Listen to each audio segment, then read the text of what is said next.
carta sellada, oculta durante casi 30 años, ha destrozado la monarquía. Las palabras perdidas de Diana, descubiertas en el Palacio de Kensington, revelaron advertencias escalofriantes y un mensaje a Catalina que lo cambió todo. En cuestión de días, la reina Camila fue obligada a abandonar el Palacio de Buckingham. Lo escrito en esa carta dejó a la realeza conmocionada para siempre. La carta oculta fue descubierta en los antiguos aposentos de Diana. El equipo de renovación pensó que solo estaban restaurando el suelo, hasta que un pequeño descubrimiento sacudió los cimientos de la monarquía.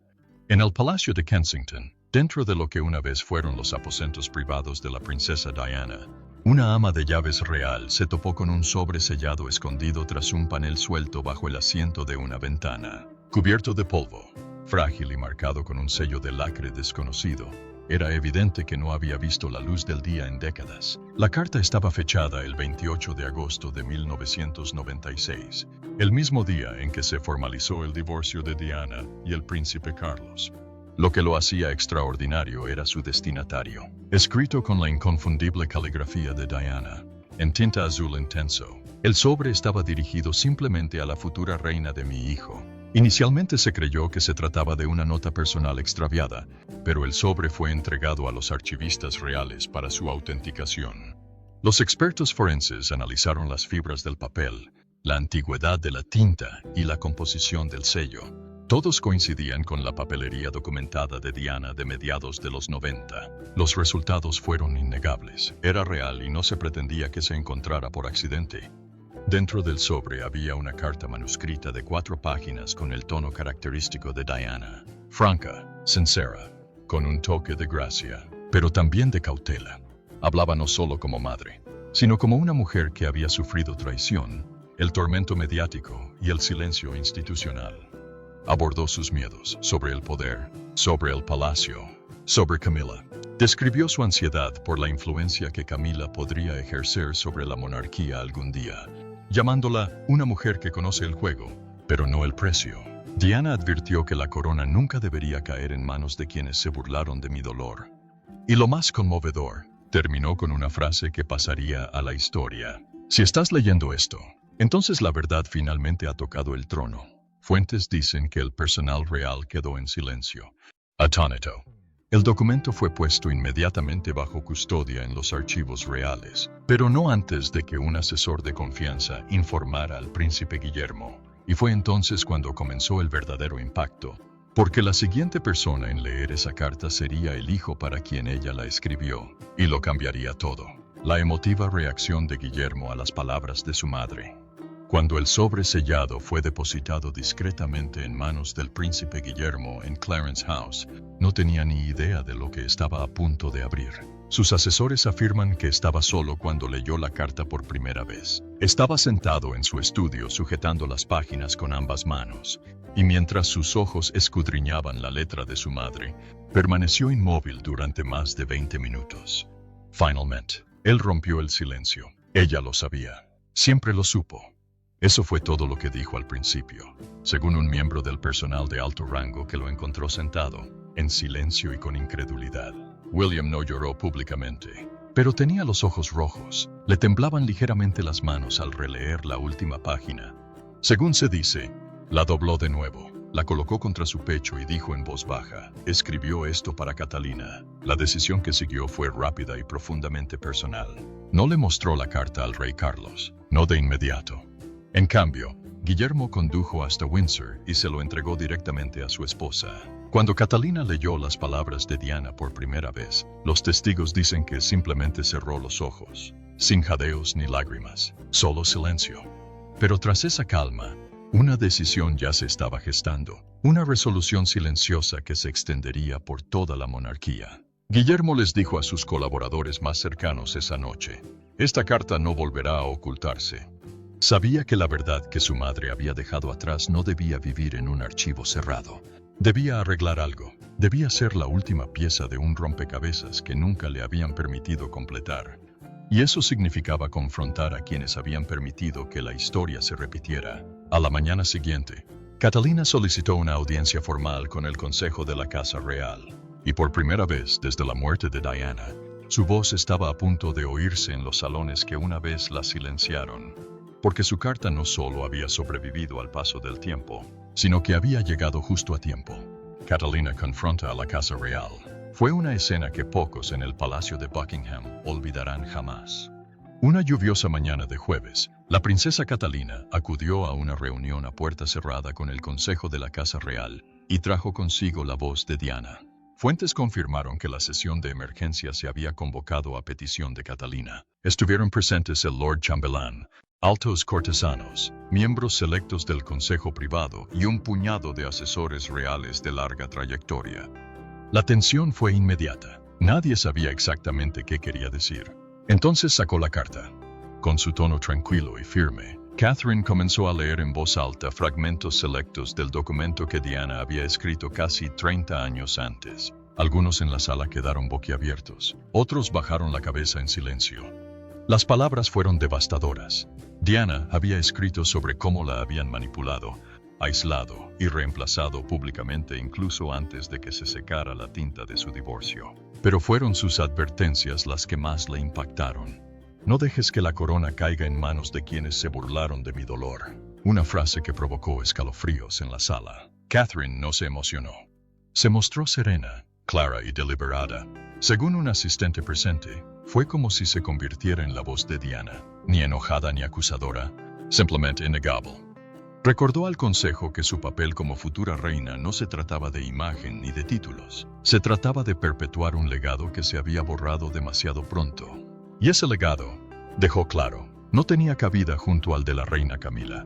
Un funcionario declaró posteriormente a la prensa que Catherine no vino a amenazar, vino a despertar algo que llevaba décadas enterrado, y lo despertó. Al final de la reunión, las murmuraciones se convirtieron en consenso. Varios altos funcionarios de la corte informaron formalmente que Camila ya no podía seguir ejerciendo su función ceremonial sin socavar la confianza pública ni la autoridad moral de la corona. Durante años, el palacio había fingido que las heridas del pasado habían sanado. Pero la carta dejó algo claro. Esas heridas nunca se cerraron, simplemente permanecieron ocultas. Catalina salió de la sala con la cabeza bien alta y una expresión indescifrable. Pero tras ella, el curso de la monarquía había cambiado por completo. El siguiente paso le tocaría al rey Carlos, y él no estaba preparado. El rey Carlos, acorralado por la verdad y la lealtad, estaba sentado en su estudio privado en Clarence House, contemplando una fotografía de Diana, colocada sobre su escritorio años atrás por costumbre, quizá por culpa. Entonces llamaron a la puerta. Estaban Guillermo y Catalina juntos, y no estaban allí para una discusión, estaban allí para un ajuste de cuentas. La carta fue puesta en manos de Carlos. Según fuentes cercanas, lo leyó en silencio, con el rostro pálido. Para cuando llegó a la última línea, si estás leyendo esto, la verdad finalmente tocó el trono. Sus manos temblaban visiblemente. ¿Por qué ahora?, preguntó supuestamente en voz baja. ¿Por qué ahora si por fin hemos encontrado la paz? Pero no había paz. ¡Ya no!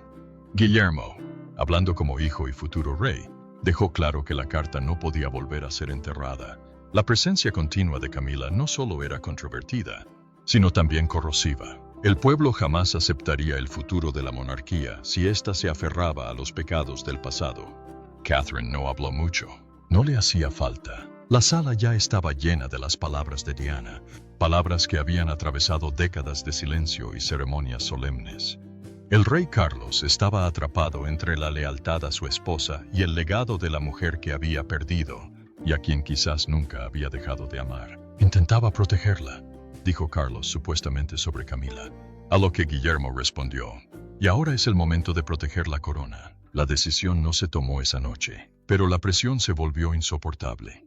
En cuestión de horas, la princesa Ana y el príncipe Eduardo fueron informados de la situación. Según informes, ambos apoyaron a Guillermo, y para la mañana siguiente se programó una reunión de emergencia. El futuro de Camila no se decidiría a puerta cerrada, sino en los pasillos abiertos del Palacio de Buckingham.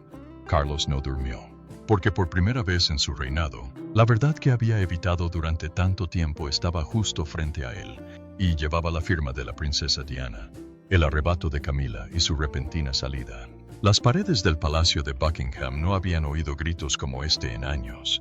Era poco después de medianoche cuando finalmente se lo comunicaron a la reina Camila.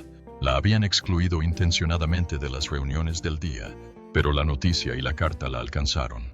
Según fuentes, estaba sentada en su sala de estar privada cuando entró su asistente principal. Le entregó un sobre sellado con la etiqueta de urgente y esperó. Momentos después, su grito resonó por el pasillo. Un testigo describió el estallido como volcánico. Según se informa, Camila arrojó una licorera de cristal contra la chimenea, acusando a Catherine de conspirar desde las sombras, y gritó el nombre de Diana con rabia. Pero la frase que dejó la sala fría fue esta: ella me persigue. Siempre lo ha hecho. Según varias fuentes cercanas al palacio, Camila intentó inmediatamente contactar con una red de periodistas reales de confianza, con el objetivo de presentar la carta como una campaña de desprestigio inventada por el equipo de Middleton. Pero esta vez, la seguridad del palacio, siguiendo órdenes, interceptó todos los intentos de comunicación. Su acceso a los canales de prensa internos fue revocado temporalmente. Para Camila, fue la primera vez. Poco después, sus altos funcionarios, acompañados por 2 miembros del Escuadrón de Protección Real, le informaron que tendría que abandonar el Palacio de Buckingham, no de forma permanente ni oficial, sino por el bien de la paz. El tono fue contundente. El mensaje, clarísimo. A las 4 de la mañana, se vio un solo vehículo negro saliendo por las puertas traseras. Camila iba sentada atrás, con la expresión oculta tras unas gafas de sol oscuras. Solo llevaba una maleta. Su asistente personal la seguía en otro coche. Se dirigieron a Ray Mill House, su residencia privada en Wiltshire, lejos del esplendor de la vida palaciega. Había salido del Palacio de Buckingham en plena noche, sin ceremonias, sin despedidas y sin electricidad. Lo que empezó como un atisbo de duda se había convertido en un ajuste de cuentas. La carta de Diana no solo le había hablado a Guillermo, había destronado a Camila. Pero la historia ya no se desarrollaba solo tras las rejas. Porque por la mañana, el público también la había leído. Reacción pública. La carta de Diana desata una revuelta nacional. Al amanecer, la carta ya no estaba confinada en los muros del palacio. Una fuente anónima filtró fragmentos seleccionados a un respetado periodista real. Y en cuestión de horas, las palabras de Diana estaban por todas partes. Los titulares de todo el Reino Unido publicaron la misma frase, escalofriante: no dejes que la corona caiga en manos de quienes se burlaron de mi dolor. Lo que siguió fue nada menos que un levantamiento nacional. A las afueras del Palacio de Kensington, se formó una multitud en cuestión de horas, que pasó de decenas a miles. La gente sostenía velas, algunos lloraban, otros depositaban flores bajo la estatua de Diana. El aire se sentía eléctrico, emotivo y pesado, con un dolor reprimido durante mucho tiempo. Por todo Londres se celebraron vigilias con velas en nombre de Diana. La multitud comenzó a corear: justicia para Diana, gracia restaurada. Hatch, reina de corazones, dijo que Diana tenía razón. Y Hatch, corona para Catalina, fue tendencia mundial.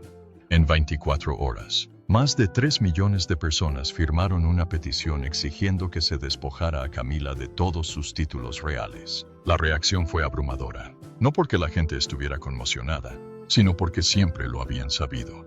Lo habían sentido durante años. Y ahora, las propias palabras de Diana confirmaban lo que el público presentía en sus corazones, que nunca la habían escuchado como era debido. Y que el ascenso de Camila siempre había tenido un precio. En pueblos de todo el Reino Unido, de la noche a la mañana, empezaron a aparecer murales conmemorativos. Artistas pintaron a Catalina y Diana juntas, ambas con coronas y sonriendo suavemente. Debajo de ellas, una frase escrita en oro: una restauración de la gracia. Incluso quienes una vez apoyaron a Camila se sintieron conmocionados, porque ninguna manipulación real podía borrar la cruda y conmovedora honestidad de la carta de una madre a su futura nuera. Y en un momento especialmente conmovedor, una anciana frente al Palacio de Buckingham levantó un cartel escrito a mano que decía: la silenciaste en vida, no puedes silenciarla en la muerte. Esa foto se volvió viral en menos de una hora. La monarquía ya había sufrido reacciones negativas antes, pero esto era diferente. No se trataba de chismes sensacionalistas ni dramas triviales. Se trataba de la verdad, de la memoria, de un ajuste de cuentas que debía haberse hecho hace 3 décadas. Y en el centro de todo estaba Catalina, silenciosa, digna, y de repente la mujer más poderosa de la monarquía. La nación no solo observaba, estaba de pie. Por Diana, por Catalina y por una corona que finalmente se sintió como si perteneciera a la mujer indicada. La princesa Ana rompe el silencio y apoya a Catalina. La princesa Ana nunca ha sido dada al drama. Ella es la columna vertebral de acero de la monarquía. Sin tonterías, sin sentimentalismos, solo deber. Pero tras su famosa reserva se esconde un recuerdo al que pocos tienen acceso. Y cuando salió a la luz la carta de Diana, Ana no se quedó callada. En un momento que sorprendió incluso a los observadores más avesados del palacio, Ana solicitó en privado una reunión con Catalina, no con Carlos, no con Guillermo, solo con Catalina. La reunión se celebró en la biblioteca de la reina, en el castillo de Windsor. Solo se permitió la entrada a 2 asistentes. Lo que siguió, según las fuentes, fue un intercambio profundamente emotivo entre 2 mujeres unidas por el honor y la sangre, pero separadas por décadas de política palaciega. Según se dice, Ana comenzó diciendo que nunca quiso esta guerra, pero que sabía que llegaría. Luego metió la mano en su bolso y sacó un pequeño diario encuadernado en cuero, desgastado por los bordes, claramente personal. Lo colocó sobre la mesa. Entre ellos, dentro había una página escrita por la propia Diana, fechada en septiembre de 1994, durante un retiro de fin de semana en Balmoral. En él, Diana había escrito: Anne es la única que ve lo que pasa. Ella lo sabe. Algún día, Catherine la necesitará. Catherine leyó las palabras en silencio, con las manos ligeramente temblorosas. Ana la miró y dijo en voz baja: no estás sola. Y nunca debiste estarlo. Ese momento, privado, no grabado, no hablado, selló un vínculo que nunca antes había existido, porque durante años se asumió que Ana había sido fría con Diana y luego indiferente con Catalina. Pero esto era diferente. Ana salió de la reunión y expresó sus pensamientos de la única manera que sabía, con acciones. A la mañana siguiente, hizo una declaración pública durante una visita a una base naval. Fue breve, pero conmocionó al palacio. La verdad siempre surge, y cuando lo hace, el resto debe ceder el paso. Los comentaristas reales lo consideraron la señal más clara hasta la fecha de que Ana se había puesto del lado de Catalina y de Diana. Esto desbarató la antigua narrativa de que Camila contaba con el apoyo unánime de los altos cargos de la realeza. Pero Ana no se detuvo ahí. A puerta cerrada, se reunió con la oficina ceremonial real e impulsó cambios inmediatos en los planes de Estado futuros, incluyendo conversaciones sobre la destitución de Camila de todos sus deberes simbólicos. Y se le escuchó mencionar la carta de Diana en más de una ocasión, insistiendo en que no era un escándalo, era un testimonio. El discreto apoyo de Ana inclinó la balanza para siempre. En cuestión de días, otros 2 asesores de alto rango respaldaron la postura de Catalina.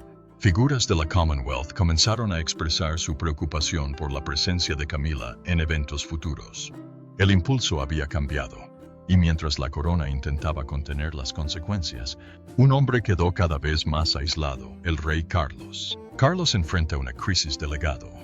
Se suponía que sería un reinado de redención, un capítulo final para un príncipe incomprendido durante mucho tiempo, finalmente coronado. Pero en cuanto salió a la luz la carta de Diana, todo lo que Carlos había intentado construir empezó a desmoronarse. La confianza pública se desplomó. Tanto la prensa sensacionalista como la prensa de gran formato resucitaron la entrevista panorámica, comparándola con las palabras manuscritas de Diana. Los comentaristas mediáticos trazaron una línea divisoria entre sus gritos de auxilio de 1995 y la carta de 1996 enterrada en el palacio. Los paralelismos eran innegables, inquietantes. En toda la Commonwealth, la presión crecía rápidamente. Los medios australianos publicaron editoriales mordaces que sugerían que la monarquía no había protegido a su figura más querida. En Canadá, una sesión parlamentaria de emergencia incluyó una moción para reevaluar la alineación simbólica con los futuros representantes ceremoniales. Un legislador no se contuvo. Si la corona no puede honrar la verdad de su pasado, ¿por qué deberíamos confiar en su futuro? En el Reino Unido, el brazo mediático de la monarquía lanzó una campaña de contención a gran escala, pero ya era demasiado tarde. Los historiadores de la realeza comenzaron a reevaluar el reinado de Carlos. Surgieron artículos de opinión titulados El rey que perdió al pueblo y El ascenso de Camila, la caída de Carlos. Y entonces llegó el colapso físico. Según fuentes cercanas al palacio, Carlos sufrió un episodio de salud relacionado con el estrés durante una llamada nocturna con su secretario personal. Se llamó a los médicos de inmediato. Lo pusieron bajo observación médica en Highgrove House, lejos del caos londinense. El comunicado oficial afirmaba que se trataba de fatiga, pero fuentes cercanas confirmaron lo que todos temían. El estrés del exilio de Camila, la carta de Diana y la reacción negativa de la nación finalmente lo habían quebrantado. Por primera vez, los rumores dentro del palacio se hicieron más fuertes. ¿Podrá continuar? Permaneció en silencio en público. Sin declaraciones, sin apariciones. Solo un fantasma dentro de los salones que una vez gobernó con formalidad y ritual. Y afuera, la gente ya no lo llamaba rey. Lo llamaron el error de Diana. El legado que esperaba reparar quedó eclipsado por una mujer desaparecida hace mucho tiempo y una futura reina que se negó a permitir que esa mujer fuera olvidada. El silencioso ascenso de Catalina al poder. Mientras la monarquía se tambaleaba por el escándalo, el dolor y una crisis de confianza, la princesa Catalina ascendió con gracia, en silencio y de forma inconfundible. Sin discursos públicos, sin declaraciones personales, solo presencia. En los días posteriores a la partida de Camila, Catalina comenzó a ocupar espacios reales antes reservados para la reina consorte. Acompañó a Guillermo a actos de estado, recibió a dignatarios en el Palacio de Kensington y se situó junto a líderes mundiales con el aplomo de quien ya ostentaba la corona en todo menos en el nombre. Los asistentes notaron cambios sutiles. Su nombre aparecía en la parte superior de las sesiones informativas. Los horarios de los eventos se enviaban a través de su secretaria privada. Algunos miembros del palacio incluso comenzaron a llamarla, discreta y respetuosamente, Su Majestad en espera. Entonces llegó el momento que despejó toda duda. Durante una recepción formal en el Palacio de St. James, Catalina llegó con un suave vestido blanco bordado con rosas y leones, los símbolos de Diana y la corona. Sus pendientes pertenecieron a la difunta reina Isabel II. Su pulsera, a Diana, era un mensaje visual para el mundo. El legado se encuentra con el futuro. La prensa lo notó. La gente también. Y lo mismo hicieron los diseñadores. Se dice que los modistas reales de Hardy Amies recibieron el encargo de comenzar a confeccionar atuendos para la coronación. Telas teñidas en azul Windsor, moldes de tiaras refinados y túnicas ceremoniales sutilmente modificadas para reflejar una nueva era, la era de Catalina. Mientras tanto, Catherine centró su energía en un proyecto privado que nadie previó. Lanzó una nueva iniciativa benéfica bajo el nombre de la Fundación Diana, dedicada al legado, la sanación y la responsabilidad institucional. El foco, mujeres y niños atrapados en el fuego cruzado del silencio y el poder. Fuentes cercanas afirman que la primera decisión de Catherine fue contactar al personal original de las causas favoritas de Diana. Según se informa, le dijo a uno de ellos, esto no es un homenaje, es una continuación. Su aprobación pública se disparó. Más del 90% en el Reino Unido y la Commonwealth. Incluso los escépticos de la realeza elogiaron su firmeza. Las naciones de la Commonwealth emitieron comunicados conjuntos, calificándola como el rostro estabilizador de la corona. Camilla, en cambio, permaneció en Rey Mill House, vista solo una vez desde su traslado, protegida tras una ventana con una cortina. Carlos, aún bajo atención médica, no hizo ningún esfuerzo por reincorporarla a la vida pública. Y mientras el palacio se preparaba discretamente para la inevitable transición, Catalina se situó donde ninguna otra mujer de la realeza se había situado en décadas, por encima de la controversia, sin comparación, y plenamente aceptada por el pueblo. Pero faltaba un último instante, una frase que resonó con más fuerza que cualquier discurso o ceremonia, y provenía de la mujer que había hecho todo esto posible. Las últimas palabras de la carta y la última victoria de Diana. Los archivos reales no querían que se publicara, pero Guillermo tomó la decisión. Insistió en que el último párrafo de la carta de Diana, la única línea que nadie fuera del palacio había visto aún, se hiciera público íntegramente. Y en una tranquila mañana de viernes, el Palacio de Buckingham emitió un único comunicado sin adornos, sin escudo real, sin fotografía. Solo un párrafo, escrito con la familiar caligrafía de Diana, ahora leído por millones. Si estás leyendo esto, entonces la verdad finalmente ha tocado el trono. Mi historia no fue el final. Lo es, y si se mantiene en pie con gracia, la corona finalmente volverá a tener significado. Estaba firmada simplemente Diana. 28 de agosto de 1996. El impacto fue inmediato. Una multitud se congregó de nuevo frente al Palacio de Kensington. No en protesta, sino en reverencia. Se encendieron velas, se colocaron rosas blancas y se alzaron carteles pintados a mano. La verdad ha tocado el trono. La corona por fin vuelve a tener significado. Los murales callejeros ahora muestran 3 generaciones: Diana, Catalina, Carlotta. En las aulas, a los niños no se les enseñaba sobre el escándalo, sino sobre el legado, la verdad y la dignidad.